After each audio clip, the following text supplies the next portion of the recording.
Statement, जैसे हमने देखा वर्टिकल बैलेंस शीट एक स्पेसिफिक फॉर्मेट में प्रिपेयर होती है, इनकम स्टेटमेंट एक स्पेसिफिक फॉर्मेट में प्रिपेयर होता है। इसी फॉर्मेट में हम कंपैरिजन देखें असेट्स एंड लायबिलिटीज में प्रीवियस ईयर से कितना इंक्रीज डिक्रीज होता है, how you calculate percentage of change that is percentage of increase decrease हमने कंपैरेटिव स्टेटमेंट में देखा। नेक्स्ट स्टेटमेंट प्रिपेयर किया जाता है कॉमन साइज स्टेटमेंट। इस कॉमन साइज स्टेटमेंट में इंडिविजुअल फिगर को एक कॉमन बेस लेते हुए उसका परसेंटेज कैलकुलेट किया जाता है। हर एक फिगर को परसेंटेज में कन्वर्ट किया जाता है। जैसे इनकम स्टेटमेंट, ट्रेडिंग P&L से हम इनकम स्टेटमेंट प्रिपेयर करते हैं, तो इनकम स्टेटमेंट में हम जितने भी एक्सपेंसेस, जितने भी इनकम्स रिकॉर्ड करते हैं, उनका इंडिविजुअल परसेंटेज कैलकुलेट किया जाता है एक कॉमन बेस लेते हुए। असेट्स लायबिलिटीज जो हम वर्टिकली अरेंज करते हैं, हर एक असेट्स लायबिलिटीज का परसेंटेज में इनको कन्वर्ट किया जाता है विद कॉमन बेस। तो कॉमन बेस लेते हुए उनको मुझे परसेंटेज में कैलकुलेट करना है। जैसे अगर मैं P&L के डेबिट में कुछ एक्सपेंसेस रिकॉर्ड करती हूँ, ट्रेडिंग में कॉस्ट ऑफ गुड्स सोल्ड में रिकॉर्ड करती हूँ, तो कॉस्ट ऑफ गुड्स सोल्ड का परसेंटेज कैलकुलेट करने के लिए मुझे किसी ना किसी को उसको रिलेट करना है, किसी ना किसी को बेस लेते हुए उसका परसेंटेज कैलकुलेट करना है। इनकम स्टेटमेंट से बेस लिया जाता है नेट सेल्स। नेट सेल्स को बेस लेते हुए हर एक एक्सपेंसेस का परसेंटेज कैलकुलेट किया जाता है। जैसे एडमिनिस्ट्रेटिव एक्सपेंसेस कितने परसेंटेज है नेट सेल्स के, कॉस्ट ऑफ गुड्स सोल्ड का परसेंटेज अगर मुझे कैलकुलेट करना है तो cost of goods sold sales के कितना परसेंटेज है, वो परसेंटेज हर एक का कैलकुलेट किया जाता है अंडर कॉमन साइज स्टेटमेंट, जो आपको फर्दर डिसीजंस के लिए इंपॉर्टेंट होता है। जैसे मैं असेट्स लायबिलिटीज रिकॉर्ड करती हूँ, तो सपोज मेरे पास लैंड एंड बिल्डिंग है, तो लैंड एंड बिल्डिंग का कितना परसेंटेज है मेरे टोटल फंड अवेलेबल में, वो परसेंटेज को कैलकुलेट करो इन कॉमन साइज स्टेटमेंट। जितनी भी असेट्स है उसका इंडिविजुअल परसेंटेज कैलकुलेट करना है और असेट्स लायबिलिटीज का परसेंटेज कैलकुलेट किया जाता है बेस लेते हुए इसका टोटल फंड अवेलेबल का। तो टोटल फंड मेरे पास जितना भी अवेलेबल है उसमें मेरे इंडिविजुअल असेट्स का परसेंटेज कितना, तो कैसे कैलकुलेट किया जाता है इंडिविजुअल परसेंटेज, वो आज हम कॉमन साइज स्टेटमेंट में पढ़ने वाले हैं। तो पेज नंबर 355 पे सभी आ जाएंगे। Question number 7, balance sheet of XYZ limited for the year ending 31 March 20 is given below. आपको नॉर्मल बैलेंस शीट दी हुई है, हॉरिजॉन्टल बैलेंस शीट दी हुई है। आपको क्या दिया है, balance sheet as on 31 March 20, liabilities equity share capital, preference share capital, यानी ये कंपनी का बैलेंस शीट है। Reserves and surplus, secured loans, unsecured loans and current liabilities. अब इसमें से मुझे सबसे पहले इसको वर्टिकली अरेंज करना है और हर एक का मुझे परसेंटेज कैलकुलेट करना है। जब मैं बैलेंस शीट को इंडिविजुअल परसेंटेज में कन्वर्ट करती हूँ तो मुझे हर एक परसेंटेज को कैलकुलेट करना है कुछ ना कुछ एक कॉमन बेस लेते हुए। हम बैलेंस शीट में से जो परसेंटेज कैलकुलेट करेंगे उसका हमारा कॉमन बेस रहेगा टोटल फंड अवेलेबल। ये टोटल फंड अवेलेबल से मुझे इंडिविजुअल परसेंटेज कैलकुलेट करते जाना है। तो देखते हैं ऑन दी असेट साइड आपको दिया है fixed assets, investments and current assets. You are required to prepare common size statement for the year ending 31st March 20. तो हमें common size statement prepare करना है with the help of given balance sheet. तो लिखते हैं सभी common size balance sheet as on balance sheet prepare कर रहे हैं तो मेरा heading रहेगा common size balance sheet as on 31st March 20. 31st March 20 लिखेंगे सभी हेडिंग कॉमन साइज स्टेटमेंट या common size balance sheet as on 31st March 20। Balance sheet को जब भी मुझे कोई भी जैसे कंपैरिजन करना है इंक्रीज डिक्रीज का या मुझे परसेंटेज में कन्वर्ट करना है तो उस बैलेंस शीट को मुझे वर्टिकली अरेंज करना पड़ेगा। तो make 3 columns, particulars, amount and percentage.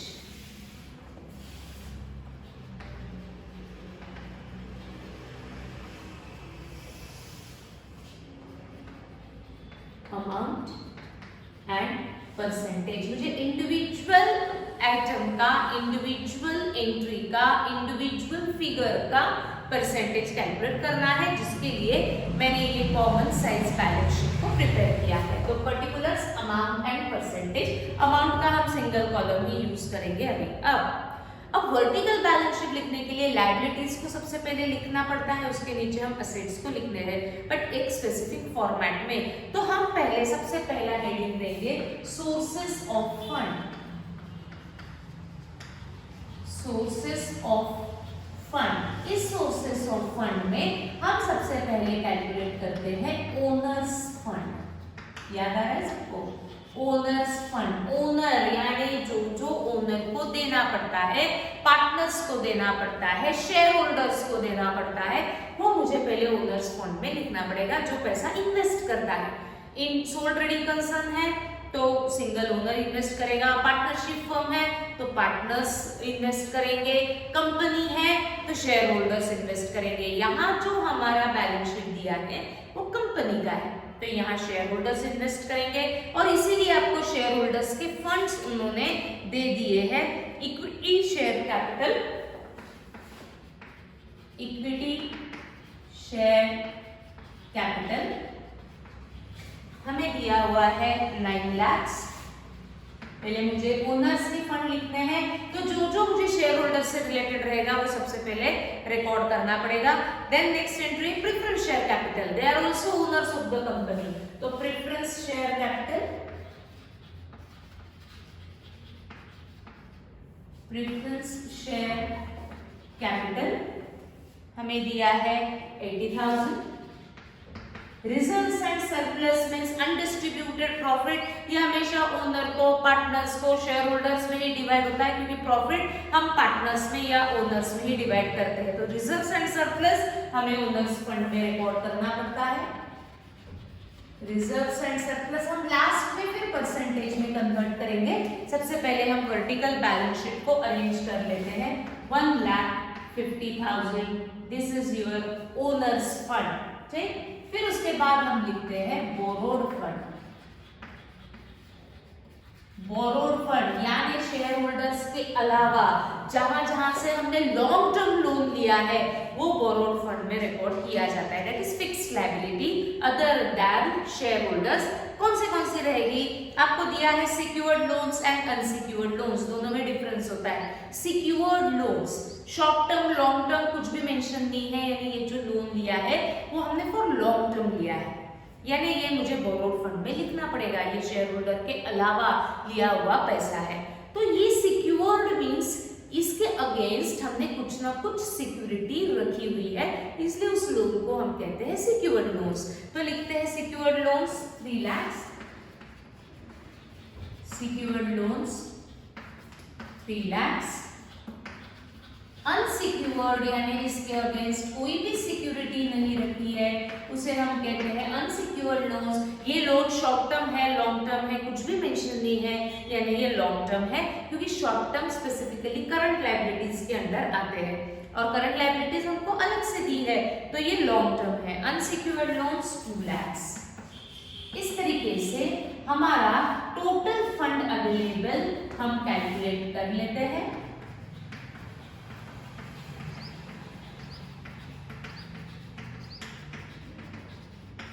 Total fund available from share holders from outsiders, हमारे पास टोटल फंड कितना है? करंट लायबिलिटीज को हम वर्किंग कैपिटल में यूज करते हैं, ठीक। तो कैलकुलेट करते हैं total of share holders fund plus total of borrowed fund, और देखते हैं हमारे पास टोटल फंड कितना अवेलेबल है।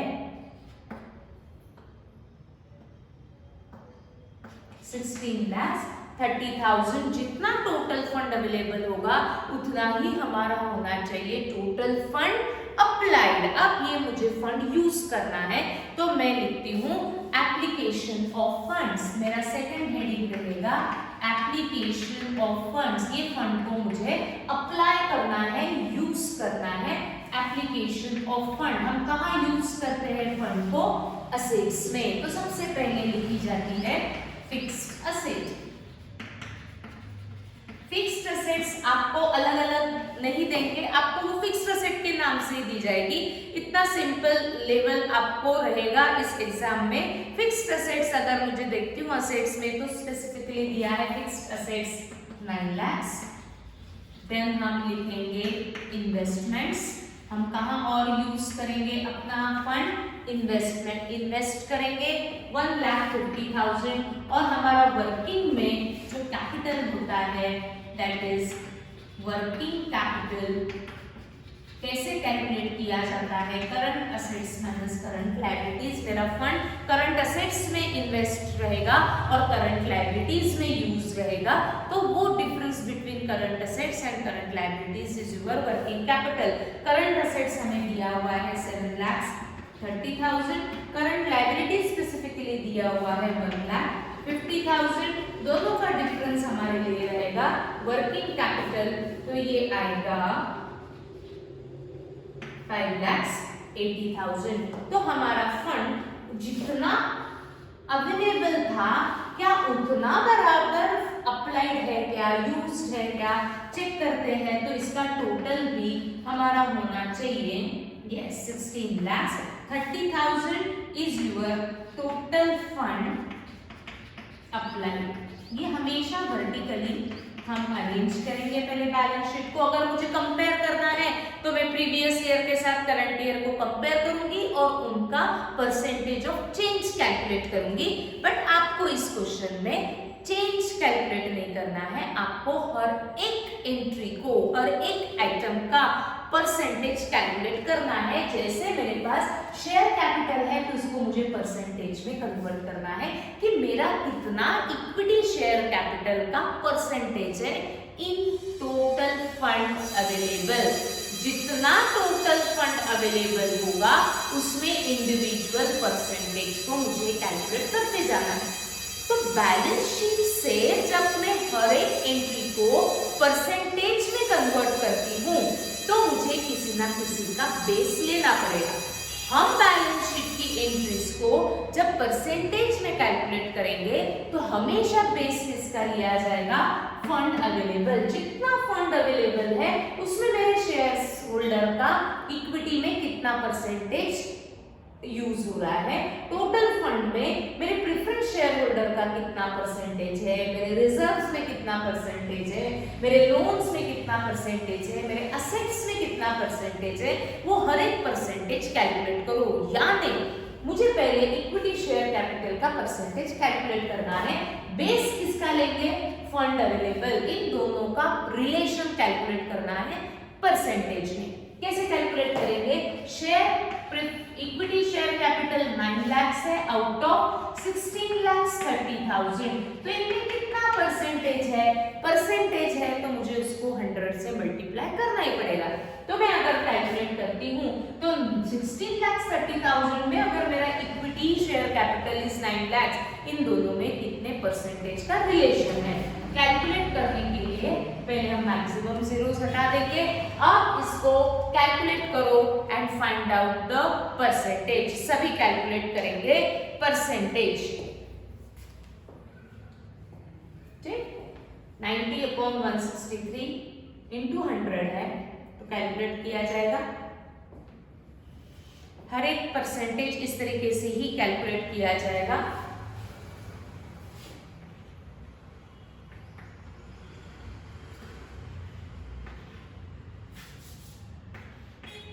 55.22 आएगा। तो इनका रिलेशन क्या बता रहा है कि टोटल फंड में मेरा अगर इक्विटी शेयर होल्डर का कैपिटल 9 लाख है तो वो टोटल फंड का 55.2% इक्विटी शेयर में हमारा पैसा फंड हमारा अवेलेबल है।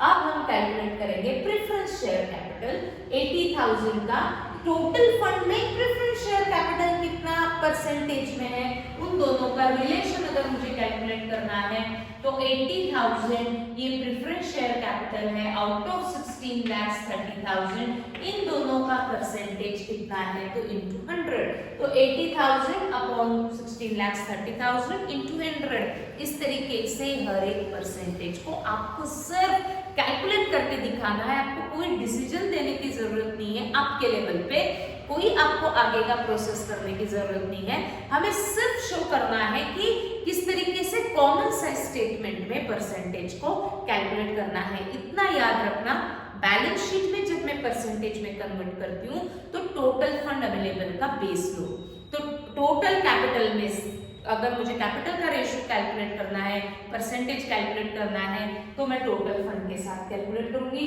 रिजर्व्स का कैलकुलेट करना है टोटल फंड के साथ, लोन्स का कैलकुलेट करना है टोटल फंड के साथ, इवन असेट्स का भी मैं टोटल फंड के साथ ही परसेंटेज कैलकुलेट करूंगी। सभी फटाफट पूरा कंप्लीट करेंगे। परसेंटेज 80,000 आउट ऑफ 16,30,000 कैलकुलेट करते हैं परसेंटेज, मैक्सिमम जीरोस हटा देते हैं, 16.38 4.91 हो जाएगा। ठीक, कैलकुलेट करते जाओ, यहां पर भी यहां पर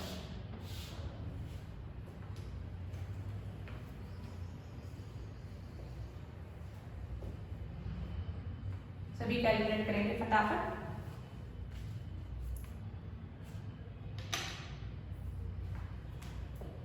बुक से देखना नहीं है, कैलकुलेटर पे कैलकुलेट करना नहीं है, एग्जाम में हमको वहां इस तरीके से रिकॉर्ड करते हुए आना चाहिए।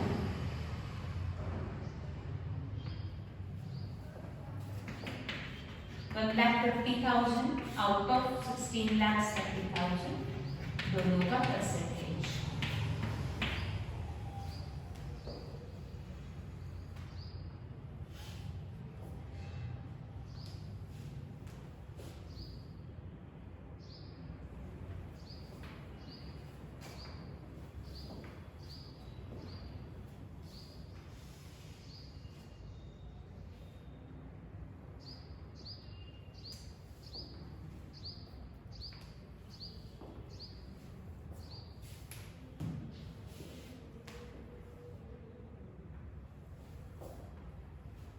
पूरा असेट्स को भी मैं टोटल फंड अवेलेबल के साथ ही कॉमन बेस रखते हुए परसेंटेज कैलकुलेट करूंगी, क्योंकि बैलेंस शीट के परसेंटेज हमेशा टोटल फंड अवेलेबल को बेस लेते हुए कैलकुलेट किए जाते हैं।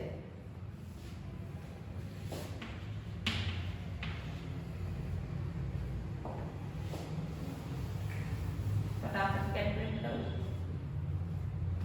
3 लाख पर जब मैं परसेंटेज में कन्वर्ट करूंगी तो 3 lakh upon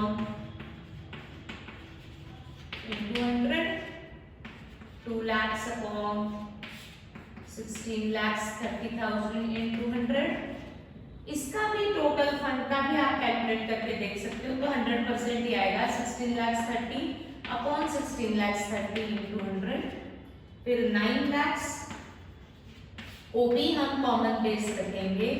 fund available 1,50,000 out of total fund available, जितना फंड था उसमें से 150 हमारा इन्वेस्टमेंट है, तो इन दोनों का रिलेशन, जितना फंड अवेलेबल है उसमें से वर्किंग कैपिटल इज 5,80,000, उसका रिलेशन, जितना फंड अवेलेबल है उसमें से फंड अप्लाइड, ये तो हमेशा 100% ही आएगा।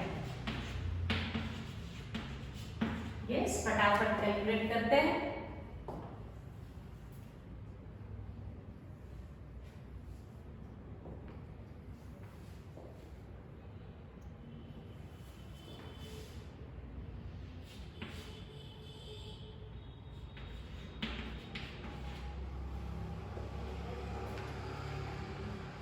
एक बार चेक कर लेना जो बुक में दिया है वो करेक्ट है कि नहीं।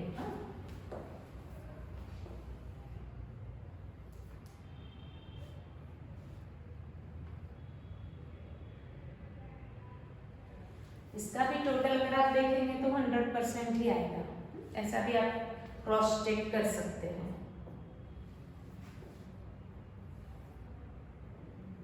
ये सेम ही है, सेम रहेगा। 150 को हमने ऑलरेडी कैलकुलेट ऊपर भी था, 150 को हम सेम रख सकते हैं। 580 को 16,30,000। देखो करेक्ट है क्या, वो जो दिया है। इस तरीके से हमें सब परसेंटेज को कैलकुलेट करना है। बैलेंस शीट को परसेंटेज कॉमन साइज में डिवाइड करेंगे तो टोटल फंड अवेलेबल के साथ ही इंडिविजुअल फिगर्स के परसेंटेज आपको कैलकुलेट करते जाने हैं। Done.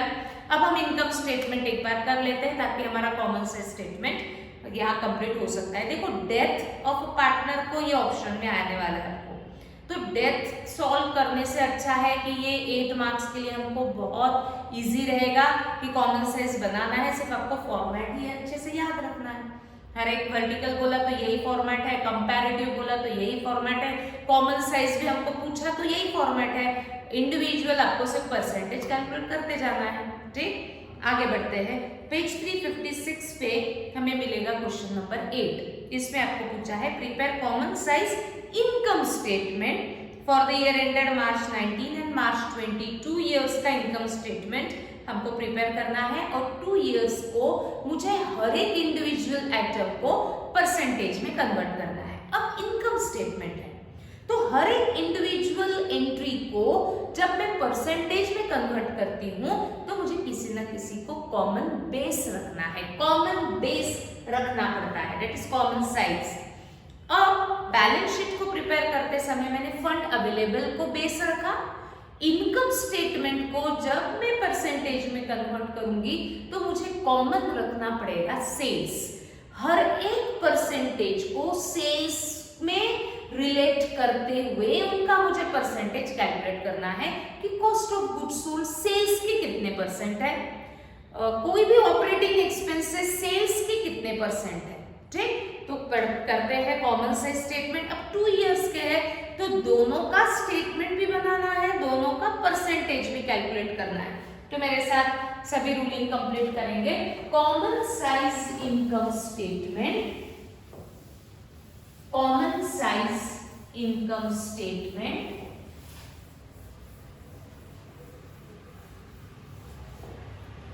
Common size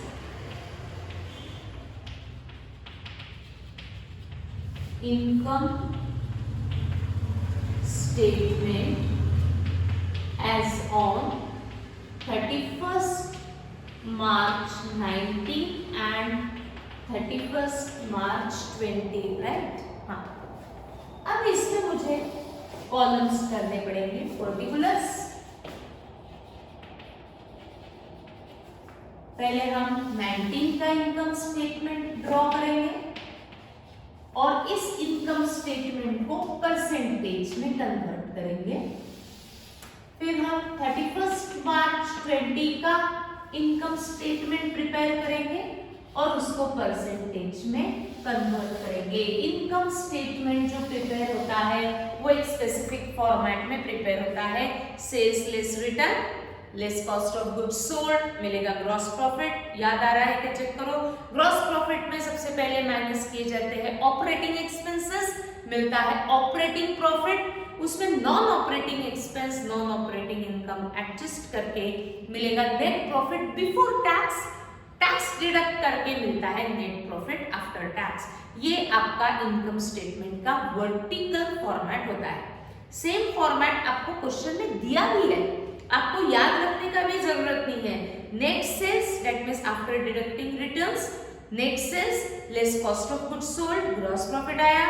office and administrative expenses, selling and distribution expenses minus करके आया net profit. Before after tax कुछ भी दिया नहीं है, that means this is net profit after tax ही होगा, क्योंकि टैक्स आपको स्पेसिफिकली दिया हुआ नहीं है। आपको क्या करना है, पहले ये स्टेटमेंट को एज इट इज वर्टिकली लिख लेते हैं। लिखते हैं पहले नेट सेल्स, फिर हम एक साथ एक परसेंटेज कैलकुलेट करेंगे। 19 में 5 लाख है, 20 में 6 लाख है। Less cost of sales that is cost of goods sold, cost of goods sold ही लिखा है तो हम भी कॉस्ट ऑफ गुड्स सोल्ड ही लिखेंगे। 3 लाख जैसे दिया है वैसा ही लिख रहे हैं, 5,60,000। तो हमें माइनस करके मिलेगा ग्रॉस प्रॉफिट, ऐसा भी लिख सकते हैं। 2 लाख आएगा 19 का एंड 40,000 आएगा 20 का, नहीं सॉरी दिस इज 3,60,000, 2,40,000। ना लेस ऑपरेटिंग एक्सपेंसेस हम माइनस करेंगे, जैसे दिया ही है office and administrative expenses. Combine नहीं करना क्योंकि इंडिविजुअल परसेंटेज हमें कैलकुलेट करने हैं, तो जैसे एक्सपेंसेस आपको सेपरेटली दिए हैं वैसे ही आपको सेपरेटली लिखना है। Office expenses, selling and distribution expenses 52,500 and 66,000। तो आपको मिलेगा नेट प्रॉफिट। बिफोर आफ्टर लिखने की जरूरत नहीं क्योंकि क्वेश्चन में भी वैसा दिया हुआ नहीं है। इस तरीके से पहले मैंने सेम जो गिवन क्वेश्चन है उसको आंसर में पहले लिख लिया। Net profit is 2 lakhs minus 55 minus 52 is 92,500 दिया हुआ ही है एंड दिस इज 1,02,000। अब आपको क्या करना है, इंडिविजुअल आइटम्स के परसेंटेज रिकॉर्ड करना है। परसेंटेज कैलकुलेट करने के लिए मुझे 2 वेरिएबल्स को कंपेयर करना पड़ेगा। जैसे मैंने सेल्स का परसेंटेज निकालना है तो ये एक मेरे पास है, इसको किसी ना किसी का बेस लेना है। इनकम स्टेटमेंट में परसेंटेज को कन्वर्ट करने के लिए सेल्स को ही बेस लिया जाता है, तो इसका जब मैं परसेंटेज कैलकुलेट करूंगी तो 5 लाख हमारे नेट सेल्स है, इसका कॉमन बेस भी सेल्स ही है दैट इज 5 लाख। इन दोनों का रिलेशन इन परसेंटेज इसलिए इनटू 100, तो ये 100% ही आएगा। हमेशा सेल्स 100% पे ही दिखेगा क्योंकि सेल्स का परसेंटेज सेल्स के साथ ही कैलकुलेट करना है। Next cost of goods sold का परसेंटेज मुझे कैलकुलेट करना है। पहले मैं 19 के लिए कैलकुलेट करूंगी। 19 का कॉस्ट ऑफ गुड्स सोल्ड है 3 लाख। बेस किसका लेंगे, सेल्स का, क्योंकि हम इनकम स्टेटमेंट है, इनकम स्टेटमेंट में सेल्स है 19 के 5 लाख इंटू 100। इन दोनों का relation in percentage, maximum zeros मैंने कट कर दिए। 3/5 इंटू 100 इनका परसेंटेज कैलकुलेट करेंगे तो वो आएगा 60%, राइट। 20 में भी जब मैं परसेंटेज कैलकुलेट करती हूँ कॉस्ट ऑफ गुड्स सोल्ड, तो मुझे कॉस्ट ऑफ गुड्स सोल्ड का फिगर लेना है। इसका कॉमन बेस क्या रहेगा, सेल्स। तो 20 की सेल्स कितने हैं, 6 lakhs into 100, 6 6 36, दैट मीन्स इसका भी परसेंटेज कितना रहेगा, 60%। इस तरीके से हर एक इंडिविजुअल आइटम को इनकम स्टेटमेंट में मुझे परसेंटेज में कन्वर्ट करना है, और इनकम स्टेटमेंट में जब हम परसेंटेज में कन्वर्ट करेंगे तो बेस क्या लेंगे, सेल्स को। वैसे ग्रॉस प्रॉफिट को रिलेट करो। Gross profit is 2 lakhs।